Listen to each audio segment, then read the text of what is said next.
So we put him for not regular, but in federal. We were,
all right, oh, there we go. All right, so welcome. I am so excited to have you guys all here tonight. My name is CJ Love, for those of you who do not know me. I am the president of IRAS, and I am so excited to welcome you here to Star Island. I don't know if most of you realize this, but IRAS this year is 70 years old.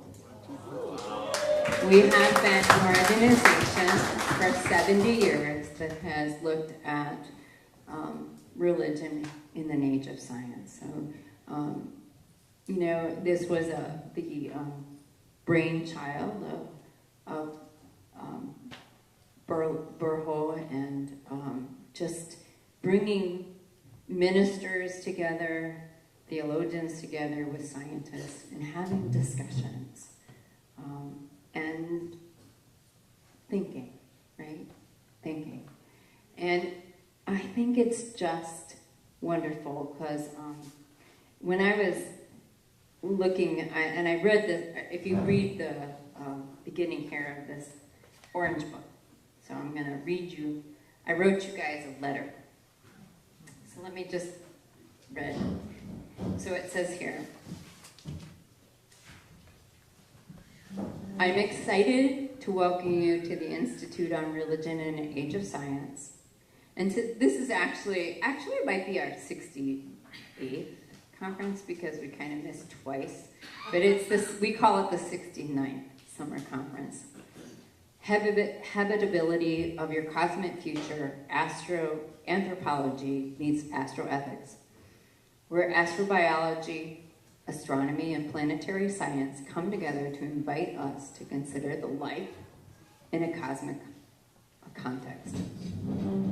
So, as I said, this is our 70th anniversary, and in the words of astronomer Harlow Shapley, recounting the first conference in his book, Science Ponders Religion, which I'm really thankful, Saul Katz, who's here, gave this book to me. And I am very thankful for that.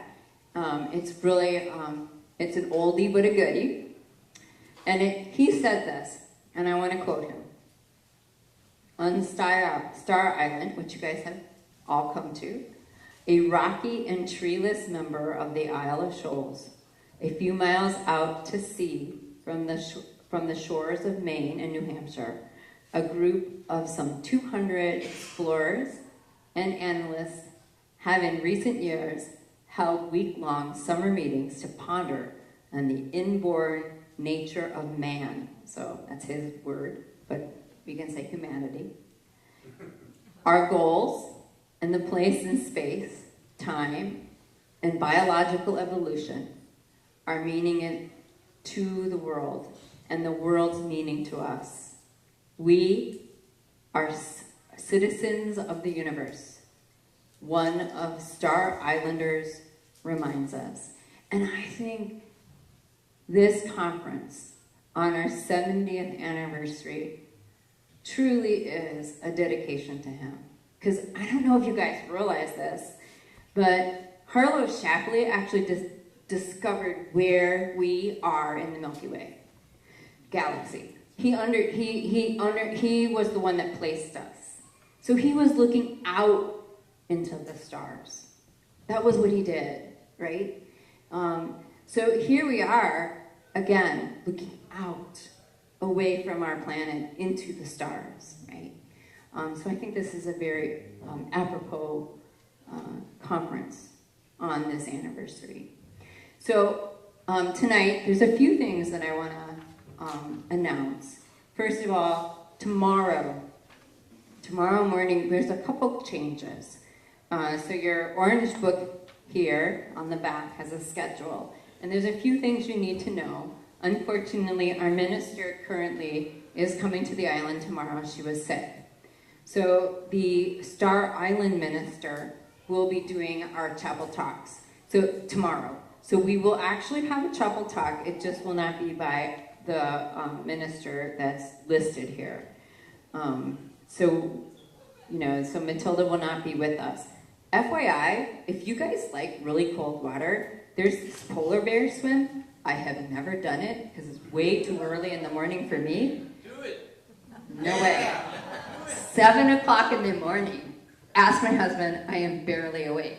So 7 o'clock in the morning, you can jump into this icy cold water and we will record your name and it'll get put in the beacon. So we have every day we have this publication that will tell you what's going on the island, if things are changed. So, and you'll get to, in the beacon. Also, you need to know that there is a little bit of a difference tomorrow when it comes to the papers. So one of the papers tomorrow was supposed to be at 2:45. It says Whitaker Johns. That's going to be Paul Carr.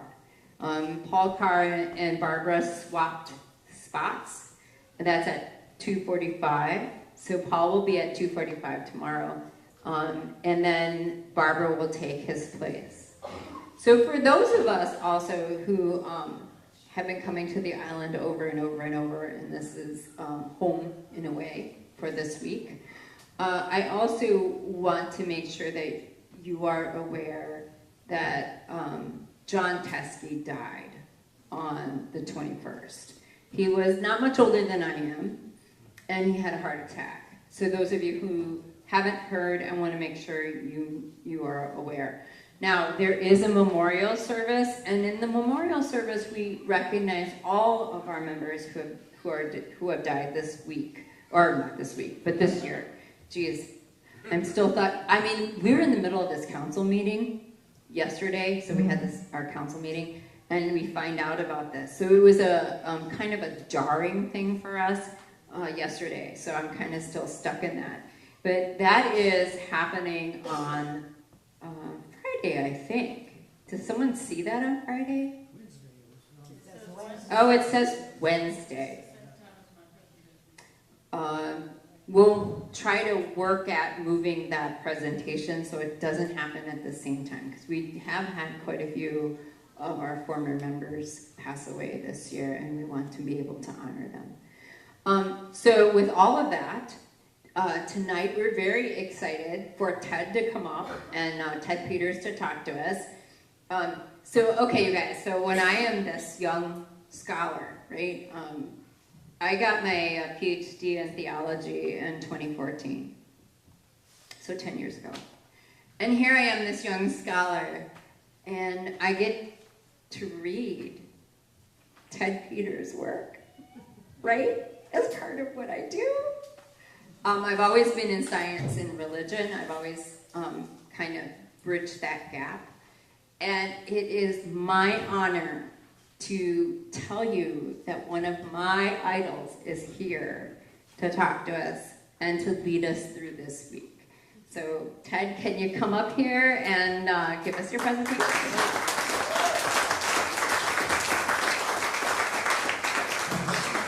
Well, thank you very much, CJ, for not only the introduction, but also the work and the leadership that you do for IRAS. 70 years. I did not get to know Ralph Wendell Burho well, but I did have one conversation with him in Chicago, and with great emphasis, he said, I believe the Enlightenment is a revelation. The age of reason, the study of the natural world with scientific tools, is as much a part of religious history as it is the wider culture. And he's not the only one to think that, by the way. For those of you who are familiar with the John Templeton Foundation, Sir John believed exactly the same thing that Ralph Wendell Burho did. And so the pioneering work of IRAS over these 70 years is founded in a deep commitment that we learn something from the scientist who tells us what's going on in the natural world, and that is important for everything. Yeah. Karen, my wife, and I are not regulars, but we are here on and off. The last time was 2019, and the topic then was CRISPR gene editing. The topic for this week, maybe not more important, but definitely more interesting. I think you're in my place in the wider cosmos. Habitability for your cosmic future. Habitability means home. We've been working so hard since the late 1960s, early 70s to help us to realize that our planet is our home and we need to take care of it. But it's also the case that the cosmos is our home. Earth wouldn't be what it is without the sun, and our solar system wouldn't be what it is without the Milky Way, and the Milky Way wouldn't be what it is without the whole cosmos. If you're the kind of thinker who believes that everything in the universe is connected, well, this is a good week to reflect on that. The cosmos as our home. Astroanthropology, astro, stars and the sky. Anthropos, the human race, and L-O-G-Y, logos, means the study of. Astroanthropology, we're star people. That's kind of a liberal interpretation. Meets astroethics. And there are at least two different kinds of ethics that we have to ponder. And that is, one is the ethics of space travel, space exploration, etc. And the other is, how are we going to behave when we meet them? Can we get ready? Okay, we're off. For those of you that don't know me, I come from Berkeley, California. I'm a professor at the Graduate Theological Union, where we have a Center for Theology and the Natural Sciences, and along with my physicist colleague Bob Russell, we edit this journal, Theology and Science. The Golden Gate Bridge isn't broken. It's not built yet. This is from the 1930s.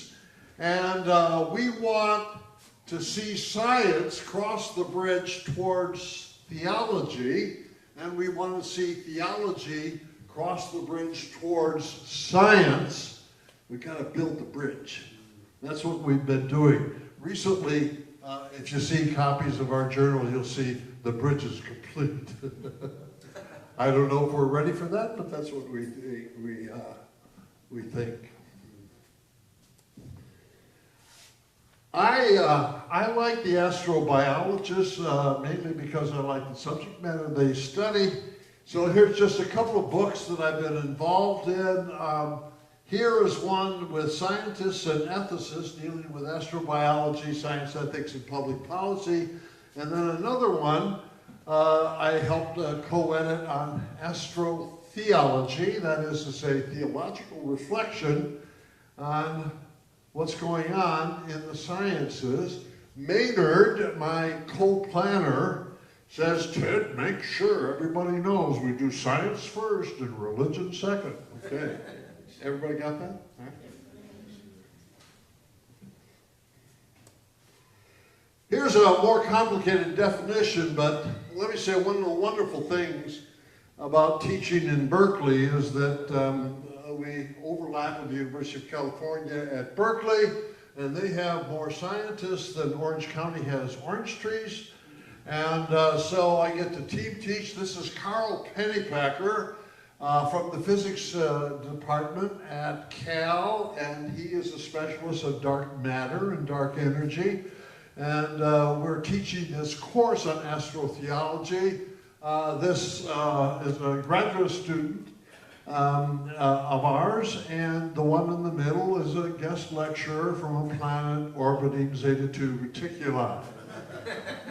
Now here's the more complicated definition. Astrotheology is that branch of theology which provides a critical analysis of the contemporary space sciences, that is to say, we don't just believe what scientists say, combined with an explication of classic doctrines such as creation and eschatology for the purpose of constructing, okay, it's a constructive, speculative enterprise, a comprehensive and meaningful understanding of our human situation within an astonishingly immense cosmos. It's just not the facts about the cosmos, but the fact that the immensity stimulates in us this sense of awe and grandeur.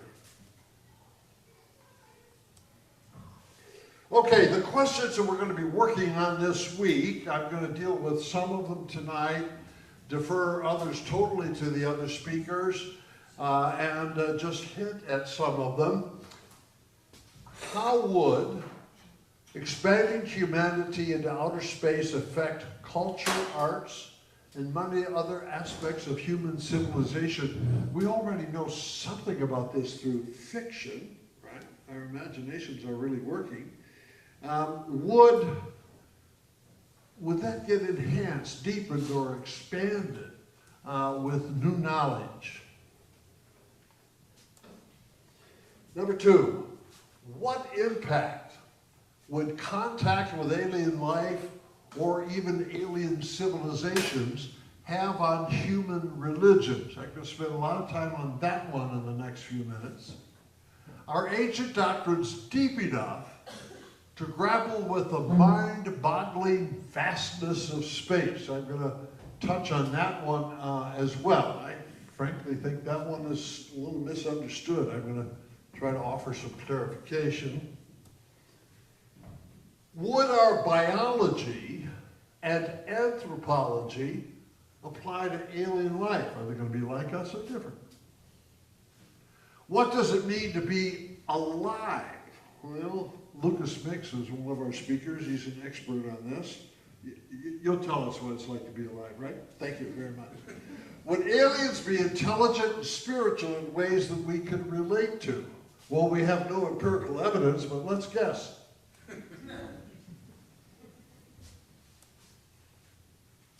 Can we develop a concrete astroethics?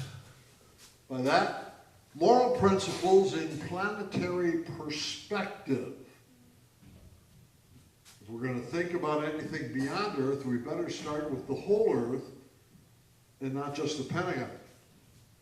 Would our familiar moral anthropologies need to become astroanthropologies to engage new kinds of beings? Can we talk to aliens the way we are, or are we going to get changed in the process?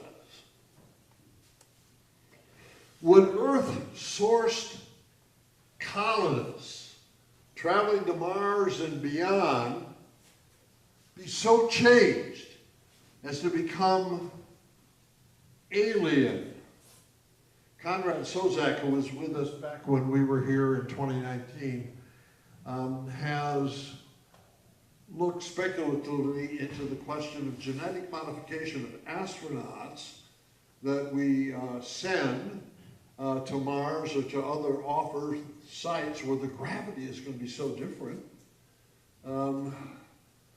Should we change their genes before they go, or just let them adapt according to evolutionary principles?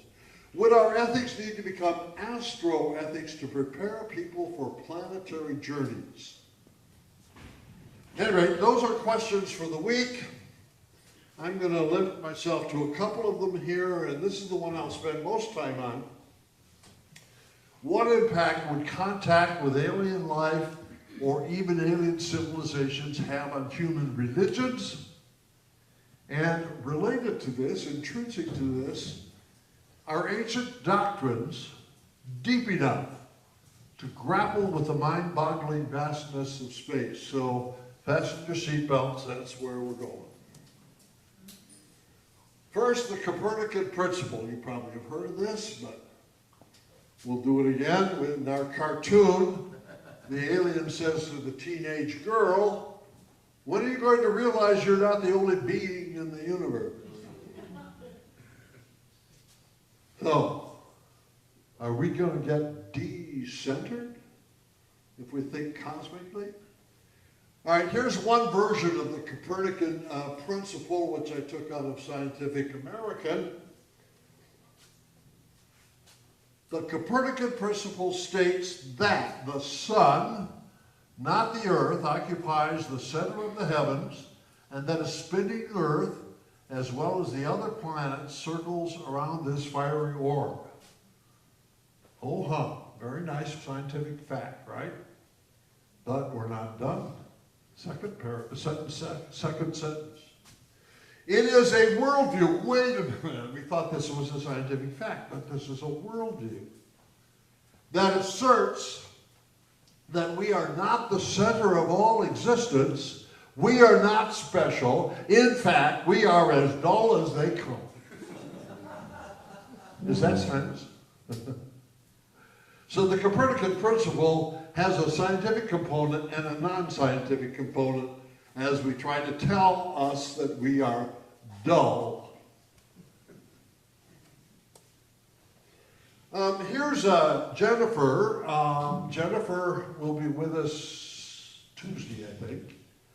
And she's an astronomer for NASA, and for a few years she directed a division of the AAAS in Washington that dealt with science and religion. And a little background, frequently astrobiologists cut the pie into two slices. One is what's going to go on within our solar system. More than likely within the solar system, if we find life, it's going to be microbial. And then the other half would be exoplanets further away. If there's going to be intelligent life, that's where we're going to find it. Okay, with that in mind, Jennifer says, the detection of even simple life beyond Earth would be profound for humanity, indicating life has sprung up through multiple Genesis events throughout the universe. It's going to have theological implications to think that there was a second Genesis, or a third Genesis, or a fourth Genesis. She's not telling us what those implications are, but it's going to cause us to think. I believe she's right. Now, NASA, a lot of NASA scientists believe in panspermia, that is to say that both Mars and Earth were seeded with the same life form that came into our solar system from beyond. That still would be profound, right? If it could be demonstrated. Here is Seth Shostak. He will be our principal speaker tomorrow, a SETI astronomer, astrobiologist, and he's looking at those exoplanets way out there in the Milky Way. Proof of thinking beings, intelligent creatures that think. beyond Earth would be one of the most profound discoveries everywhere. I think we all believe this. Seth puts it in words. I think we all believe this. I don't think we can measure the profundity at this point, but that it would be profound, yes. Now, let's turn a little bit towards this question, can we speculate about the impact of either microbial life within the solar system or intelligent life on exoplanets? The first one seems so boring, but the second one's so exciting. Now here's Paul Davies. If you don't know Paul, if you're in the field of theology and science, you know Paul. He's a physicist who converted to astrobiology, and he's now a professor at Arizona State University in Tempe. And Paul has an opinion on this matter. The existence of extraterrestrial intelligences would have a profound impact on religion, shattering completely the traditional perspective of God's relationship with us. True or false? False, false, false. Okay. Here's somebody who thinks it's true, Jill Target. I recall, maybe Solomon, you can remind me of the year when Jill came to IRAS, came to Star Island, and she talked about SETI and all of its goals, etc. Jill, I think, would say Paul Davies is correct. It will. Why? Well, Jill thinks that evolution is progressive. And the more it progresses, the more intelligent you get. Religion occurs at a stupid stage of evolution, and science and technology at an advanced stage. And if we are, through our radio telescopes, going to engage in interaction, it's going to be a more advanced civilization in science and technology. Therefore, they've either outgrown religion, or if they're really smart, they've never had it in the first place. So, this would confirm Paul Davies. Yep, you and I are going to meet these really smart people from Zeta 2 Reticuli, and oh my gosh, let's give up our religious beliefs, or we'll face a crisis. Here's somebody who says, no, it's not true.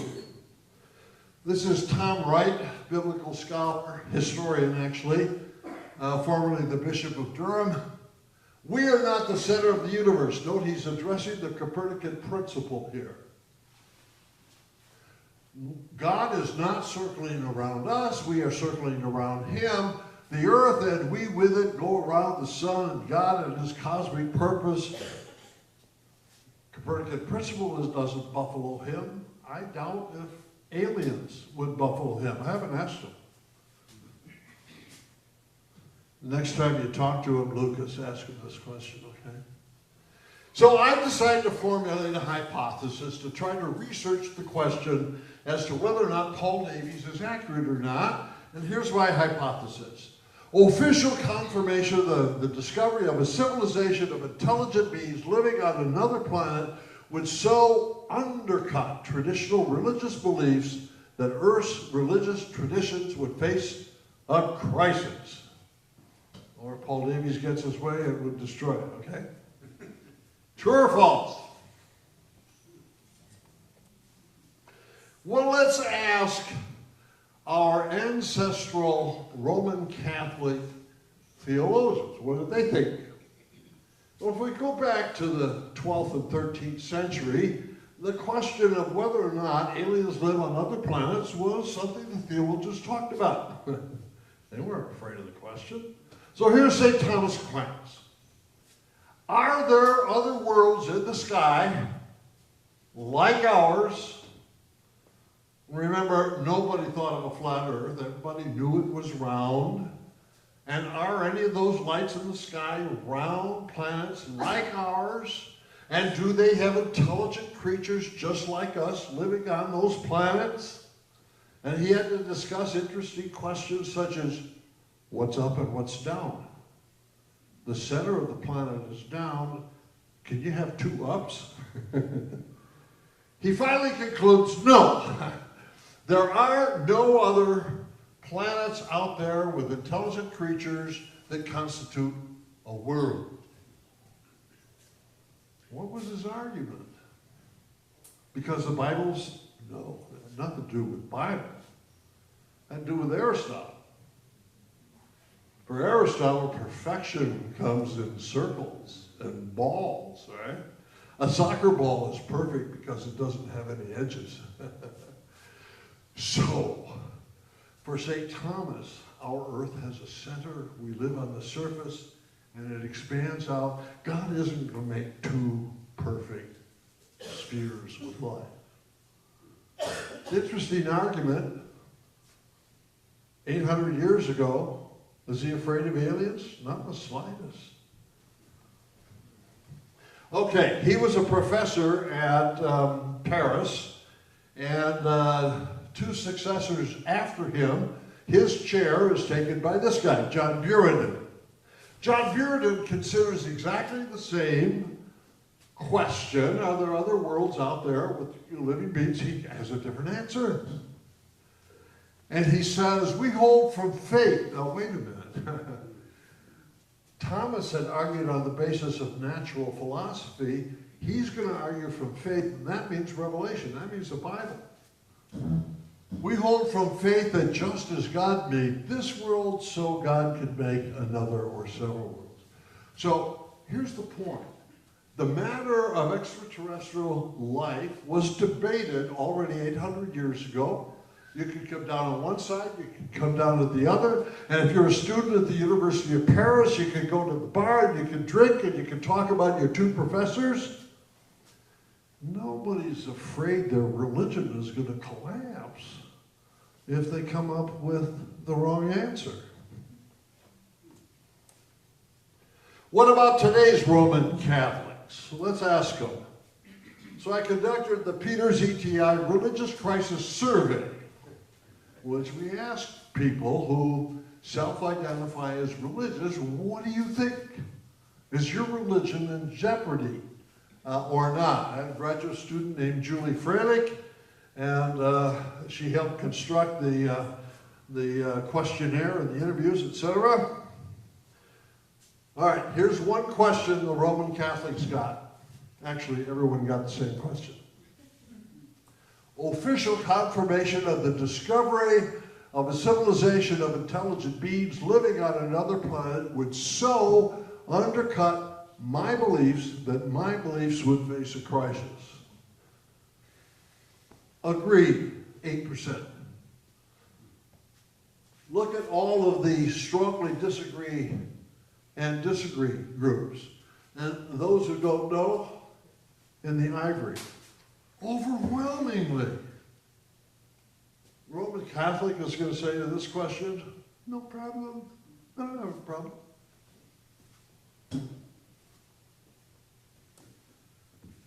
All right, slightly different question. Official confirmation of the discovery of a civilization of intelligent beings living on another planet would so undercut the beliefs of my particular religious tradition that my religious tradition would face a crisis. So this is not my beliefs, but I'm worried about the priest, I'm worried about the bishop. What will the Vatican think? Slightly larger proportion of purple, 22%, but still overwhelmingly disagree. So the Catholic Church doesn't seem to be on a sinking ship. We did ask for comments. Here are some of the comments. And note the Copernican principle sort of hidden between the lines. The world is too vast and wonderful, and God's power so limitless that there must be more than little old us. So the Copernican principle is not buffaloing this person. My religious viewpoints and practices would remain unchanged. The same God who made me is also capable of making extraterrestrials. Well, what about Catholic theologians? Well, here are a number of Catholic theologians, and Linda Groff was looking for the Hesburgh. Hesburgh was president of Notre Dame University. Catholics can legitimately accept the possibility of life on other planets. Karl Rahner, the great 20th century Roman Catholic theologian. Yeah, we've got ETI, Stories of Freedom. Here's Francis Cannell, president of the Catholic University of America in Washington, conservative institution, no problem. What about the Pope? Pope was asked, would you baptize today, Eliott? Pope's answer, well, yeah, if you ask for it.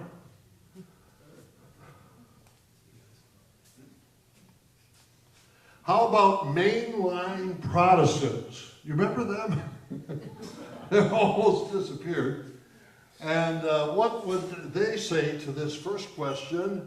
And the second question, look at almost very little purple. They look a lot like the Roman Catholics. Certainly the vast majority are not going to have a problem with ETI. Here are some comments. Finding ETI, I believe, would be a profound and wonderful event. Hey, I'd share a pew with an extraterrestrial any day. I love that one.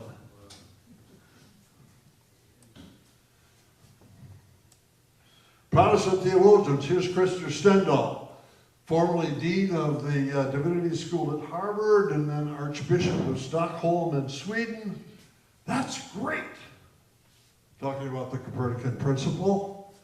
It seems always great to me when God's world gets a little bigger and I get a somewhat more true view of my place and my smallness in the universe.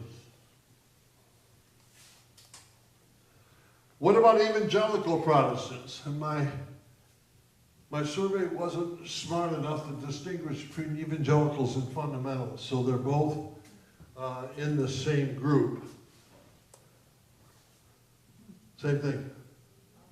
Same as the Catholics, same as the mainline Protestants. Not going to have a problem. You know, evangelicals like to refer to the Bible. I think the Bible leaves room for other creatures in the universe, both physical and spiritual. If we meet them, then they will probably have a relationship with God as well, although their story may sound different from us. Or, I don't think they're out there, but if they are, that's cool. 2010, the celebration of Isaac Newton's birthday, maybe? At any rate, we had a big confab at the Royal Society in London. Both Paul Davies and I gave papers. Paul Drake also gave a paper at that particular meeting. And I shared the results of my survey there. And Answers in Genesis, found it in the news. Now, Answers in Genesis is a fundamentalist-related anti-evolution program. And here's what they say. The Bible makes no explicit statements as to the existence or non-existence of extraterrestrial life, intelligent or otherwise. They don't seem to be upset. Buddhism is interesting. Really interesting. Take a look at their answers. No purple at all. They disagree totally. ETI is not going to be a threat to a Buddhist. And here's an interesting comment from one of the Buddhist responders: to think that in the infinity of the universe that we are the only intelligent life form in existence is ludicrous. I would only hope that those beings would exhibit more wisdom than humans have in how they relate to their world and fellow beings. So life could actually be better on another planet than it is here on Mormons already have extraterrestrials in their theology. I didn't have enough Muslims in the survey, so here I report Muzaffar Iqbal, who was former editor of the Journal of Islam and Science for many years, and he put an essay in our book on astrotheology, and here's what Muzaffar has to say. Praise be to God, the Lord of the worlds. Yes, there might include yet unencountered intelligent beings living somewhere other than the planet Earth. How representative? I don't know.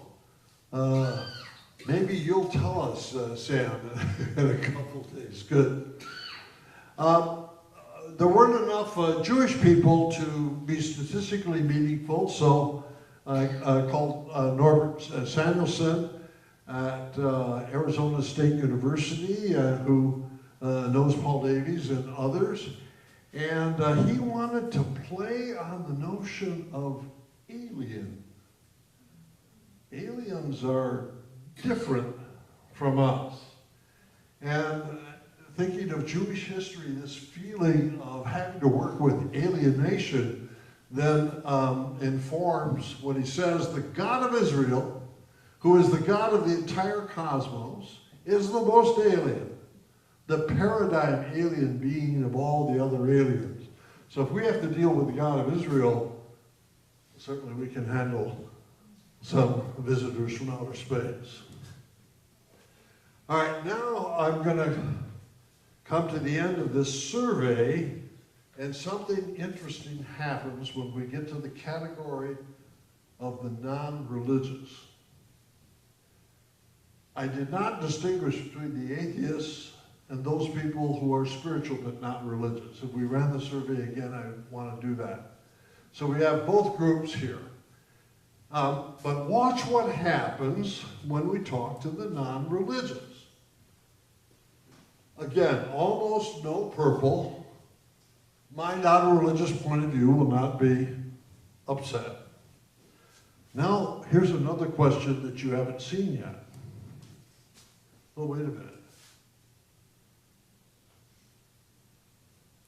Oh, wait, let me do these comments, then I'm going to get to the other question. So the non-religious say, I remain open-minded, and I notice that non-religious people love that phrase, I'm open-minded. I remain open-minded, so would not be disturbed by any new findings, okay?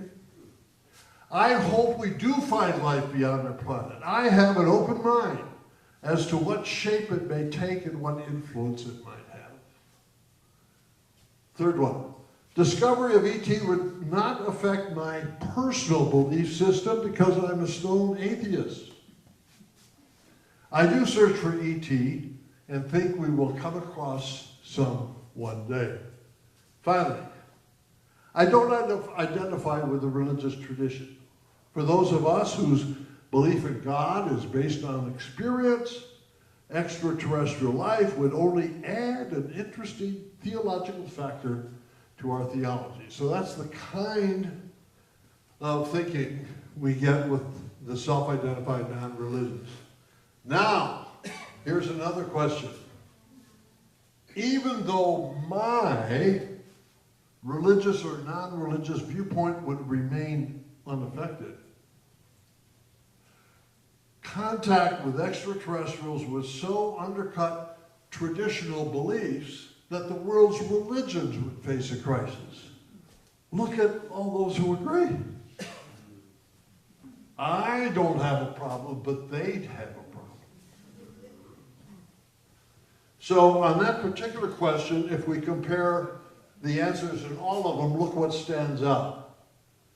It's the non-religious who say that religion is going to have a problem. Now, this was not the best survey. I would love to see somebody else do another survey to see if it confirms, disconfirms, or modifies what we came up with. So here's my conclusion. Official confirmation of the discovery of a civilization of intelligent beings living on another planet would so undercut traditional religious beliefs that Earth's religious traditions would face a crisis. I want to say not confirmed. I don't want to say disproven, that'd be too strong, but certainly not confirmed. First, I'd like to thank everyone who believed in me.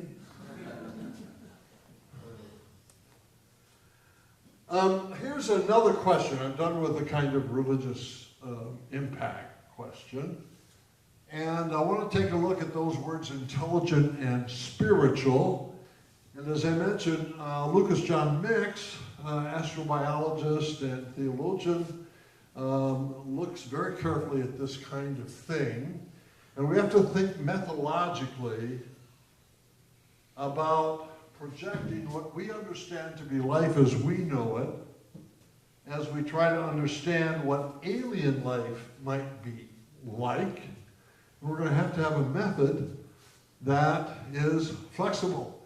Astrobiologists need to have definitions that allow us to be supervised and discomforted by our discoveries, definitions that make us ask the right questions. On the one hand, we need to calibrate our definitions of intelligence and life based on what we know. On the other hand, we need to allow the definitions enough latitude to show us what we have not yet seen.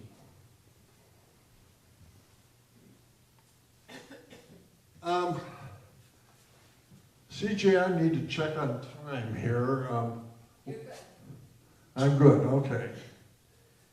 All right, so here's the question. Are those alien life forms going to be intelligent or not? Now, I have another friend at SETI named Margaret Race. Margaret Race does exobiology within the solar system. And she said to me on a couple of occasions, you know, Ted, two kinds of life. There's stupid life within the solar system and intelligent life. That's what we're looking for in exoplanets. Unintelligent life. I began to think about that. What would unintelligent life look like? So I went through the literature on intelligence. What is intelligence? I couldn't find a definition. Oh, there are a few definitions here and there, but they're kind of flimsy. What the literature has is measuring higher and lower degrees of intelligence. So I was talking with a molecular biologist friend of mine who was saying, do you know we've discovered that cells communicate with each other? Published an article in Scientific American. Cells talk to each other. Oh, is that stupid? Anyway, so what I did as an amateur, I came up with my 7 components of intelligence. Are you ready? Here we go. Number 1, interiority. I like Teilhard de Chardin. There's a difference between interiority and exteriority. Intelligence requires a demarcation between the intelligent creature and the outside world. Number 2, intentionality. For those of you who are Lonergan fans, you'll probably like this. Intentionality. You start from within and you set a goal and you pursue that goal. Number 3, communication with the environment, interaction with the environment, or in the case of primitive cells, they talk to each other. Number 4, adaptation. Now, there's a little ambiguity here. On the one hand, our dog Angie adapts because she moves the blanket around and reshapes it so that she could lay down on a comfortable place. Or evolutionary adaptation, which has to do with the species that would change over new environments. In other words, intelligent life doesn't just stay the same. Now, 5, 6, and 7 are mental activity, reasoning or problem solving. Angie, our dog, she does reasoning and problem solving. We can observe it. Self-reflection and theory of mind. I had a student one time who was a biologist. He got all interested in mirror self-reflection. Some animals look in the mirror and see themselves. They're aware of themselves and self. Other animals don't. Our dog Angie doesn't do that. Do you do that? Karen does in the morning. Mental activity, including rendering sound judgment. One of the things I find totally absent in the AI discussion is judgment.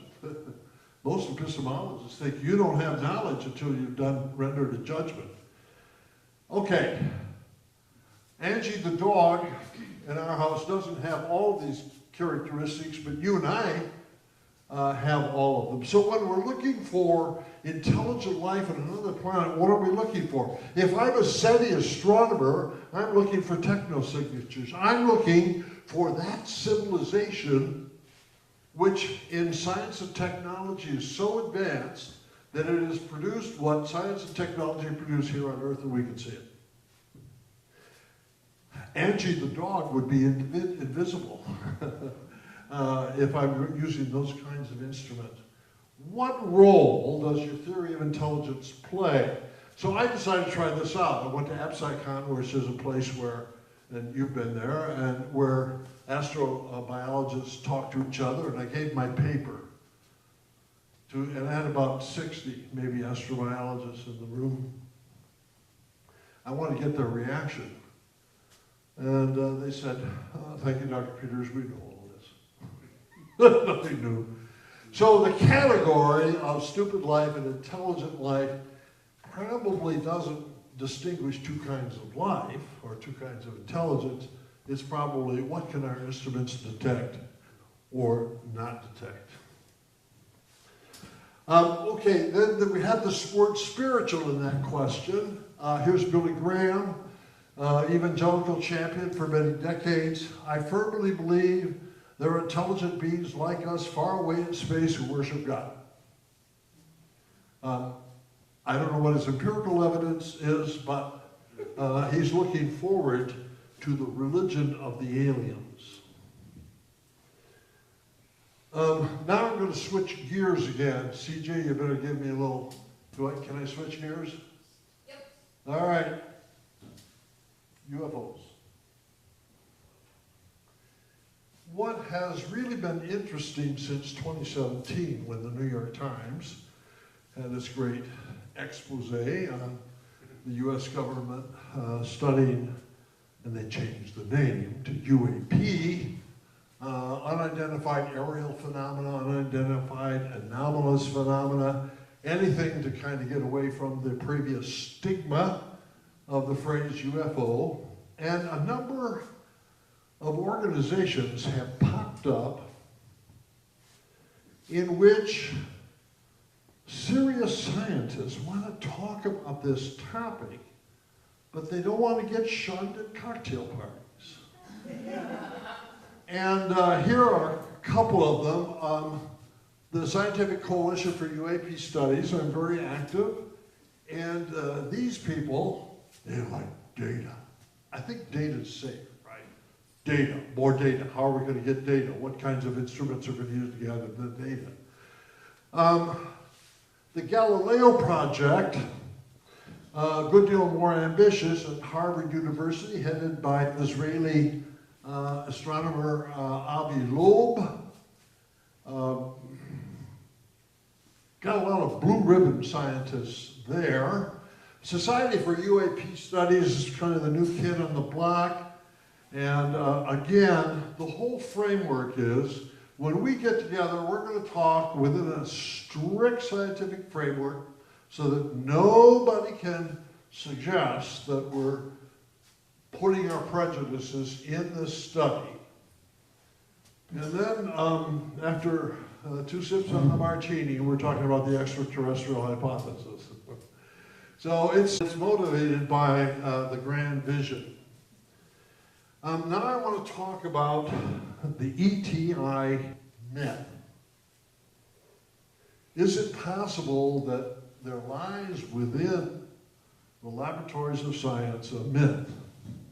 I think there is. Here's my suggestion that almost nobody agrees with. The myth lies at the level of frame or presupposition. It goes like this. First, you start with big numbers. We have no empirical evidence of any type that says there's extraterrestrial intelligence in space. But think about all those stars and all those exoplanets and the percentage of those that could be Earth-like and habitable. The numbers are so big, they got to be there. Second, evolution. Nothing makes sense apart from evolution, right? So how does evolution work? Well, life starts, then it starts simply and it gets more complex over time. It finally leads to intelligence, and intelligence leads to science and technology. What's happened here? Well, the concept of advance has been imported into the concept of nature. Where did we get the concept of advance? From technology. We've witnessed technology over a couple centuries. Ergo, it must be natural, right? Not according to your mainline evolutionary biologists, it's not. They say there is no entelechy, there is no internal direction to the evolutionary processes. My friend Francisco Ayala, former president of the AAAS, who died a couple of years ago, used to say, there is no guarantee that intelligence will survive. In fact, he was predicting that the cockroaches are going to be on Earth long after the human race is extinct. There is no built-in principle that warrants that belief. And then finally, we scientists are going to save you all. We have what it takes. Come to us. Religion is out of date, it's gone, it's crushed. We have a new priesthood. We have a new doctrine of redemption. Who believes this? Christian de Duve, the Nobel Prize-winning evolutionary biologist. Carl Sagan did. Paul Davies, the guy I worked with in Berkeley, Charles Towns, also a Nobel Prize winner. They held this view. It was handy. Is it confirmed by the data? No. But it's an awful nice worldview. Remember, the Copernican principle is a worldview. It's not a scientific theory, right? All right, here's an example. Frank Drake, beloved Frank Drake. Everyone at SETI has honored and respected him. Here is an off-the-cuff comment. Everything we know says there are other civilizations out there to be found. Remember, nothing empirical. The discovery of such civilizations would enrich our civilization. How does he know that? With valuable information about what science, technology, and sociology. Science and technology we know those are good things, right? Sociology? How does that come into play? This information, okay, so he's imagining now an information-rich interaction between Earth and a more advanced extraterrestrial civilization to conserve, we've got a conservation problem on Earth. Extraterrestrial science can help us. And to deal with sociological problems such as poverty, cheap energy, advances in medicine. Whoa! What I say, this is practicing theology without a license.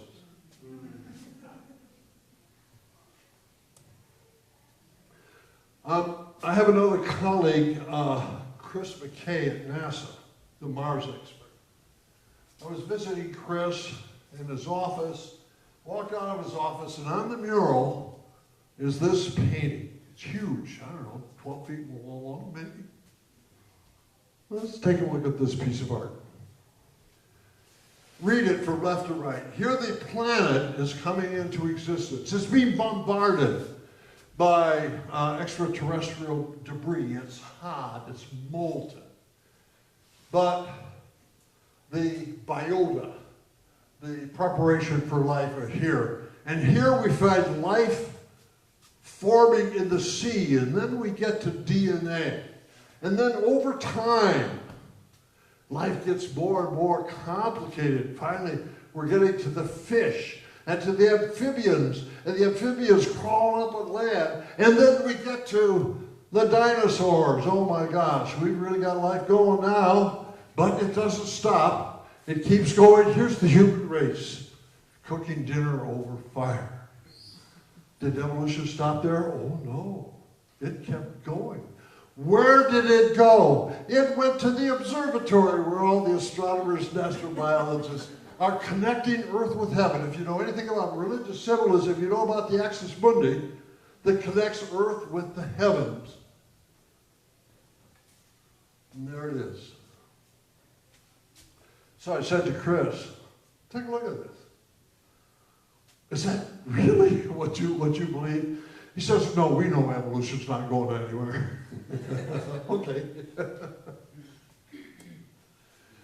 Here is an EPSICON program, and note what it says. How can astrobiology help save the world? Practicing theology without a license. Here's Martin Rees, very fine physicist, cosmologist in Great Britain, and he dresses it a little bit more fully. First, our entire world is interconnected. A catastrophe in any region can cascade globally. No nation is truly safe until all are. Second, international science can be our salvation. And look at climate change, medicine, AI. I want to believe it's true, and maybe it is. But it's not science. It's something else. It's a myth. And I don't want to say bad things about all myths. I just want to say they're not science. Okay, now let's go back to the UFO phenomenon. 1950s. We have UFO cults. And the cults are like the prophets of Israel warning the human race about what? Nuclear war. We came out of World War II frightened about a thermonuclear exchange. What is the message that heaven sends to earth? Here's one, Daniel Fry. We are not here to assist any nation to make war, but to stimulate a degree of progress which will eliminate the reasons for wars on earth.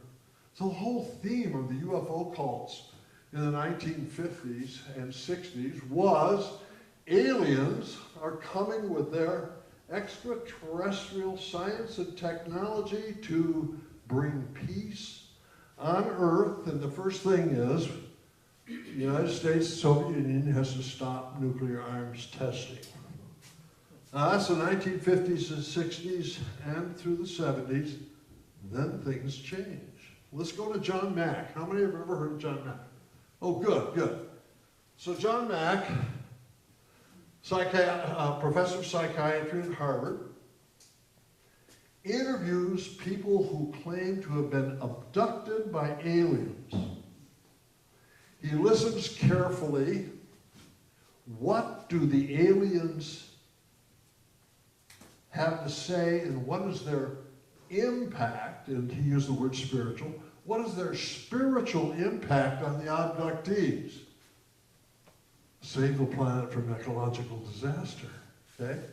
Abductees are being told over and over that this phenomenon is occurring in the context of the threat to the earth as a living system, a response to the ecological devastation. So we've got extraterrestrial civilization, intelligence, dressed in science and technology, going to protect us, save us from nuclear destruction, and then when the culture changes, to save us from ecological destruction.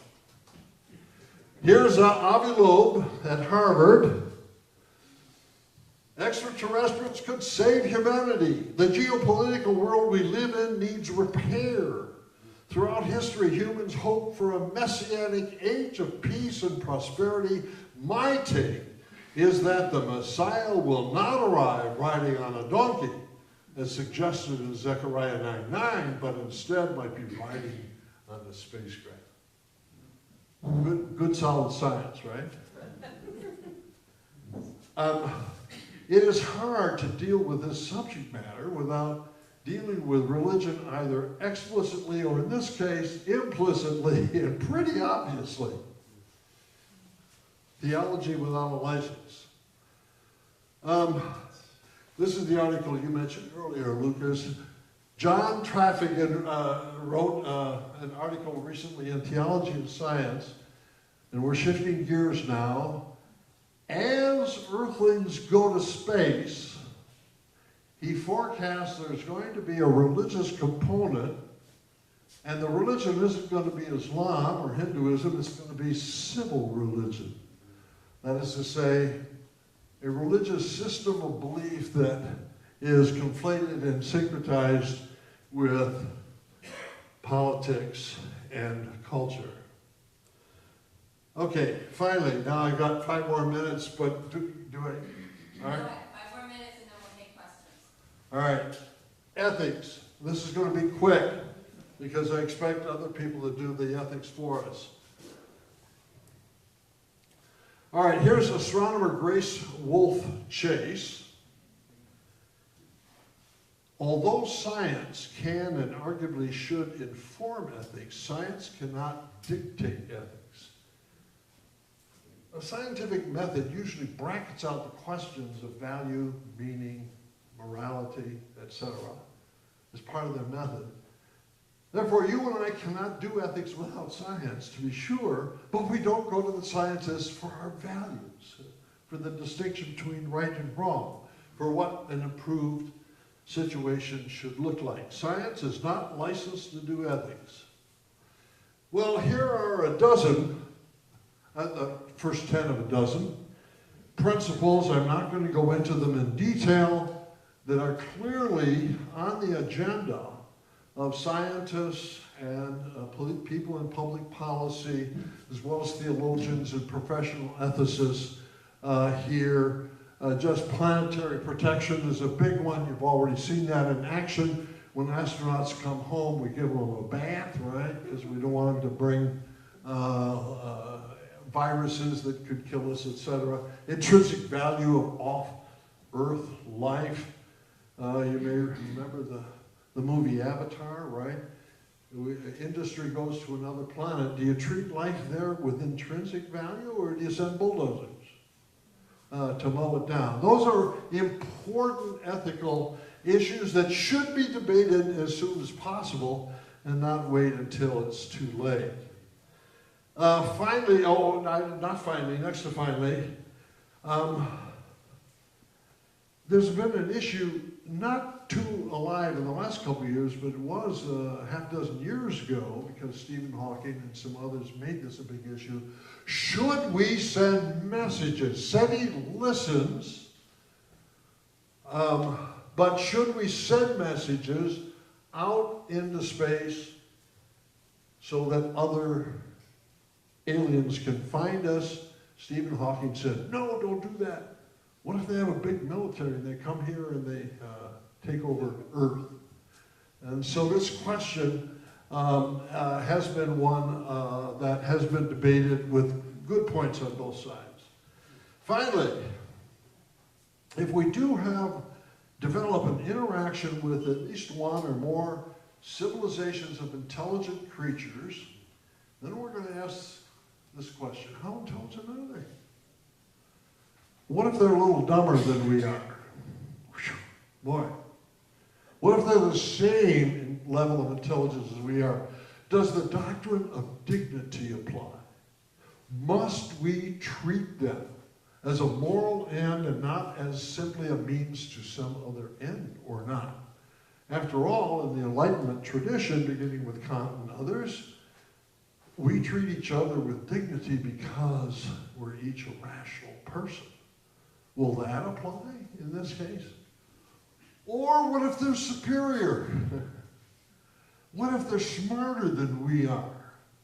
And what if we tap into this doctrine of progress, evolutionary progress, says the smarter you are, the better you are, the more intelligent you are, and they're better than us? Would that call for an ethic of slavery? Should we volunteer to become slaves? Before we get to that point, and Seth and I have been talking on email a little bit about this scenario, and that is, apart from the technical, ethical kinds of discriminations we can make, just the sheer impact of a superior society cannot help but have a crushing effect on us. Here is Robert Powell, chemist in one of the UFO organizations. Humankind is not likely to fare well if it encounters an advanced civilization, even if benevolent. The realization that our civilization is inferior and at the mercy of another civilization could cause a collective existential crisis for humanity. What do you think about that? All right. Finally, in sum, if we have an engagement of significance with an extraterrestrial intelligent civilization, will religion collapse? No, I don't think so. No reason to think that. Number two, should we believe in the ETI myth or the UFO myth? No, I don't think so. We might want to demythologize it to understand it, but no, I don't think we should believe those particular myths. Should we affirm solid science versus myth? Yes! We want data, we want information, we want to appreciate the natural cosmos. But let's get the facts. Astroethics? Yeah. The big day might be coming, and I think we need to be ready. Bye-bye.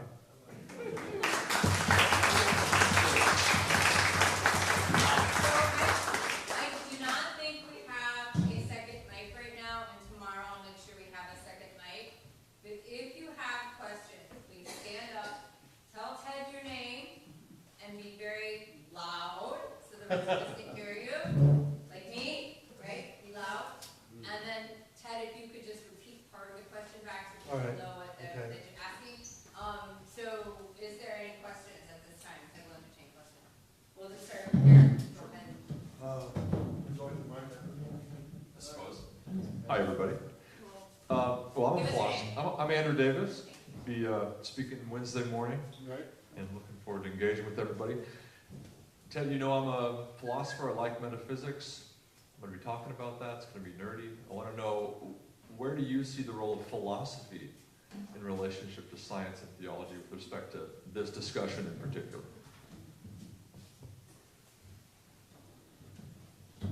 I see the role of the philosopher as just helping us clarify things. I mean, apart from the construction of worldviews that philosophers are capable of, they're particularly well trained at analyzing arguments. And I think that's indispensable because, as you can see with my depiction of the ETI myth, it's kind of invisible. It sort of floats in there. And I think the philosophical mind can help in that analytical capacity. When it comes to construction, when it comes to ethics, we need somebody to say, what is the good? Should we assume it's higher intelligence? I think a philosopher would say, well, that's a good thing, but you know, there might be a higher good than that, etc. So I think that the philosopher would have those two functions, and of course, I was going to make another remark. I won't do that now. All right. Anyway, does that make it possible for you to earn a nice living in this, or is that not enough? Is IRAS hired? Okay. Was it Patrice? Okay. I'll give you mine. Hi, everybody. I'm Patrice Curtis. I'll claim I'm a theologian for the week. A couple of comments. Your non-religious category. Yeah. So what's interesting about that for me is that non-religious includes believers who are no longer religiously active. So it makes sense Right. to me, right, that they've left religion, but they haven't left belief in God. I mean, some percentage of them, right? So that, I think that's true. and so for them, oh yeah, I've left religion, heck yeah, they're gonna have all kinds of problems with this. Because I already had some kind of problem Yeah. with them, and that's why I no longer attend. So I think that would be interesting to kind of unpack. I have so many, but a second one, I'm just gonna do the second one, which is myth. I really appreciate your, we should, go for data instead of myth. But what myths grow in spaces where there is no data that is available, which goes back to our dinner conversation, right? So it's an interesting problem that people are going to fill that lack of information with something. And maybe you can get the government to tell us some stuff that will get us away from that. Very, very nice, Patrice. If I insist, Mr. Scientist or Mrs. Scientist or Miss Scientist, give us the data, please, and not your myths. Would myths develop inevitably in the various lacunae? I think the answer is probably yes. I have a hunch that we can't be myth-free. All we could do is have a critical reflection on the myths. I actually hope Frank Drake is right. I want Frank Drake to be correct. I want those extraterrestrials to give us world peace, advances in medicine, and blah, blah, blah. But I recognize that that's not a scientifically grounded wish, but it's definitely a wish. So I think all we need are the critical tools for distinguishing what counts as believable data and what belongs in the category of myth. I don't think we should live without myth. It's just we ought to recognize a myth for being a myth. That's all. Yeah. I'll get back to you. Solomon. Thank you. I'm absolutely fascinated, of course, by Saul Katz, K-A-T-Z. Anyway, the fascinating thing about this is that you've characterized the history of your theology here as beginning in our times, if you will. As an anthropologist now, I'm saying, wait a minute, what about the Mesopotamians, the Assyrians, the Greeks, and all the Egyptians, and all the other civilizations that dealt with astronomy, but that dealt with astronomy as a means of sort of trying to communicate, if you will, with the other worlds. We don't know much about what they were trying to do because most of the records have disappeared. But one thing that has not disappeared is the amazing effect of that is on our mathematics. So here you have all the themes that have come out of that as being very powerful for understanding now that we build upon. So my point of your whole discussion is there another way of looking at this and not looking at it as science? Because none of this was called science when it was done, but in fact it is a form of empiricism. And is there a potential that what we're doing right now by creating the myth and all the energy of interest in it, as it might apply to the way we think about ourselves, not here and now, but reality is, how is this going to change the way we think about the entire world, if you will, that we can go out with, and that changes the way we interpret the things that happen here? So my opinion is, or my suggestion is, maybe what we need to do is to think about this alternative approach that all these other civilizations got built upon and succeeded to some extent. Are you thinking specifically about astrology? I'm thinking not about astrology necessarily. Yeah. What I'm thinking about is the importation of the levels of understanding that this is giving us, and a whole bunch of other things that we don't even think about as we consider this problem. So what I'm trying to say is, can we expand the nature of the inquiry to include the unexpected things that will solve the kinds of problems that we're looking to solve right now by extraterrestrials, but in fact can be solved because we've asked that question and as a result of that, have come up with all kinds of new technologies that we need to use.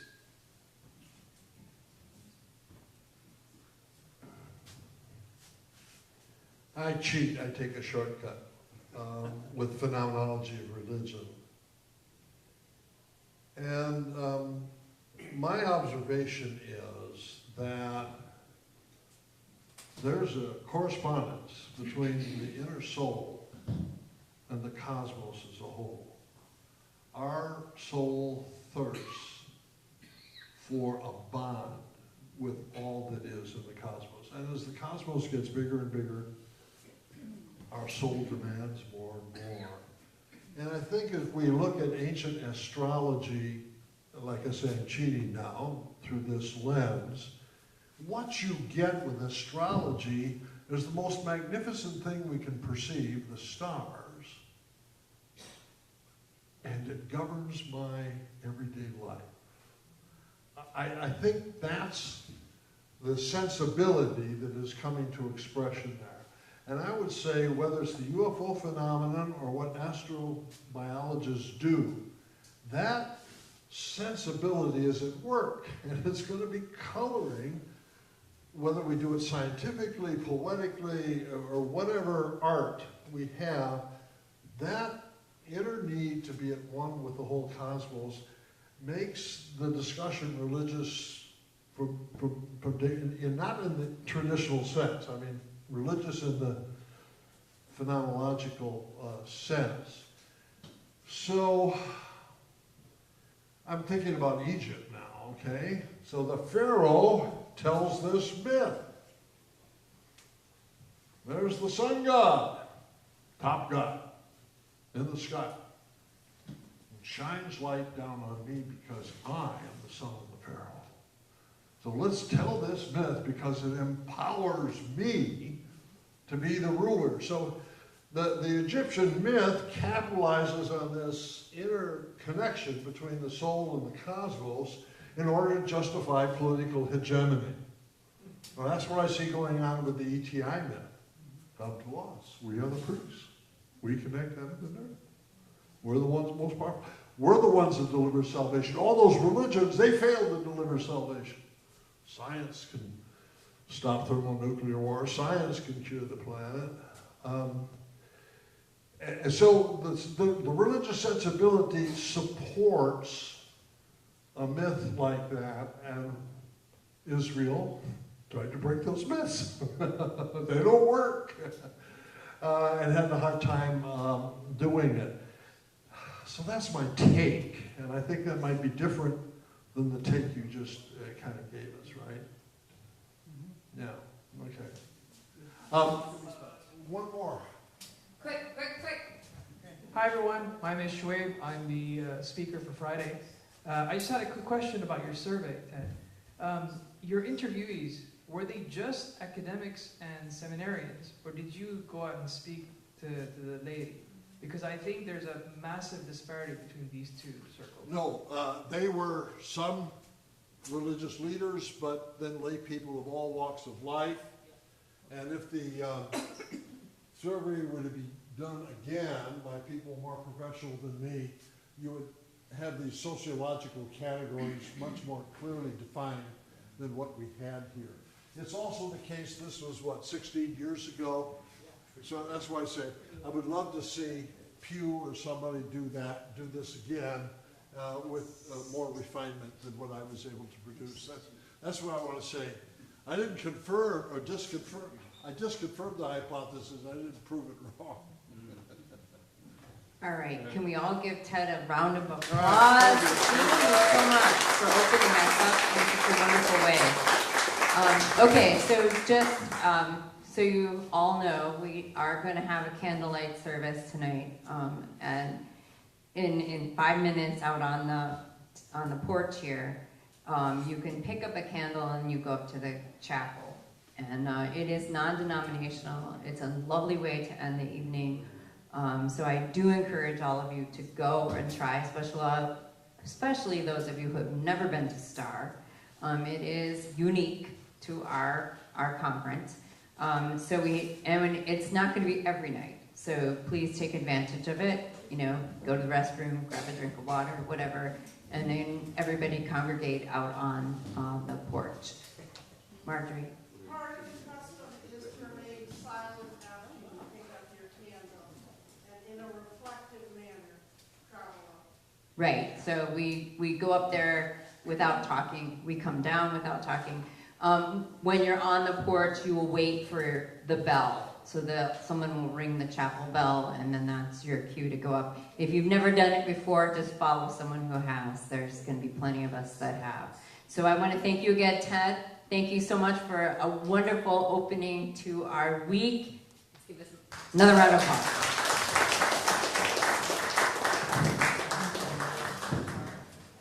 Thank you.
Good job.